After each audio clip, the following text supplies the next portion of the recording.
নমস্কার, আমি অসীম সরকার বলছি। আমি খবর পেয়ে ছুটলাম গাড়ি নিয়ে। নাদনঘাট থানার সমুদ্রগড়ে বাড়ি বাড়ি গিয়ে তৃণমূল হারমাদেরা হুমকি দিচ্ছে। বাইরে থেকে তাদের দুধেল গাভীগুলো নিয়ে এসেছে হারমাদ বাহিনী, সে শাহজাহান বাহিনী। আমি আগেই কথা দিয়েছিলাম, যত রাত হোক আমি খবর পেলে সেখানে পৌঁছে যাব। আপনাদের কাছে আমার নিবেদন, চোরের দলদের ভয় পাওয়ার কোনো কারণ নেই। যারা চোর তাদের আমরা কেন ভয় পাব? ওরা হারমাদ। এই জন্য আমি আপনাদের কাছে নিবেদন রাখছি, যেখানেই যে অবস্থায় আমি খবর পাবো সেখানে কিন্তু হাজির হয়ে যাব। আপনারা কোনো ভয় পাবেন না, আমি হাজির হবই। আপনারা শুধু একবার আমাকে ফোন করবেন 9735007598। আমি যাচ্ছি এখন ধাত্রীগ্রাম রেলগেট পড়েছে, এই তো ট্রেন পাস হয়ে গেল। আর 10 মিনিটের মধ্যে আমি সমুদ্রগড় ঢুকে যাব। তারপর আমি মা বোনদের নিয়ে নাদনঘাট থানায় গিয়ে হাজির হব। এই অরাজকতা বেশি দিন চলতে পারে না। তৃণমূল ভয় পেয়ে গেছে। ওরা জানে ওদের সম্বল মাত্র 3টি জিনিস। ওরা যদি এখনই ওদের হাত থেকে সরে যায়, ওরা এই ভোটেই হয়ে যাবে ফিনিশ। এর কোনো বারবার আপনারা ফোন করবেন না। এই সময় আমি লাইভ করছি, আপনারা দেখুন।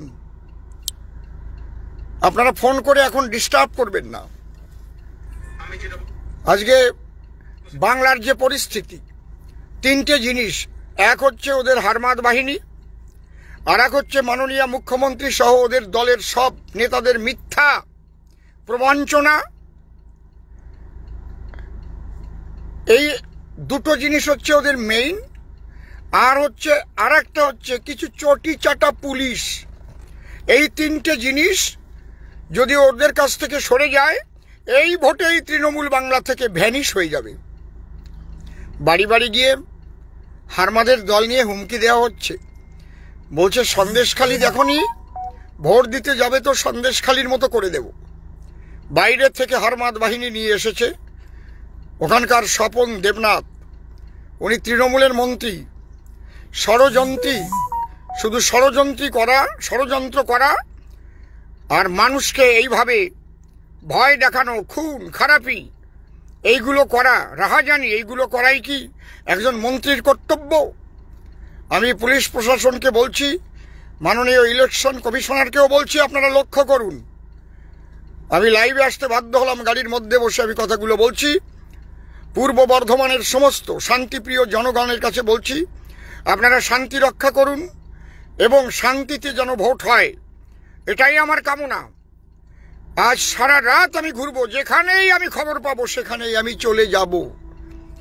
আমি ভারতীয় জনতা পার্টির জন্য আমার জীবন উৎসর্গ করে দিয়েছি। আমি মৃত্যু ভয় পাই না। আমি জানি আমি কখনোই মরব না। আত্মা অজর অমর অক্ষর। এই জন্য ক্ষুদিরাম মৃত্যুর পূর্বে বলেছিল, আমি গীতার একটি শ্লোক মাত্র পড়তে চাই। নৈনং সিন্ধন্তি শস্ত্রাণি নৈনং দহতে পাবক ন চৈনং ক্লেদয়ং তাপ ন শোষয়তি মারুত। এই জন্যে ধর্মযুদ্ধে যখন নেমেছি, তখন ওই দুর্যোধনের বাহিনীকে যতক্ষণ না বাংলা থেকে তাড়াতে পারবো, ততক্ষণ আমার এই যুদ্ধ চলবে। নমস্কার, হরি বল।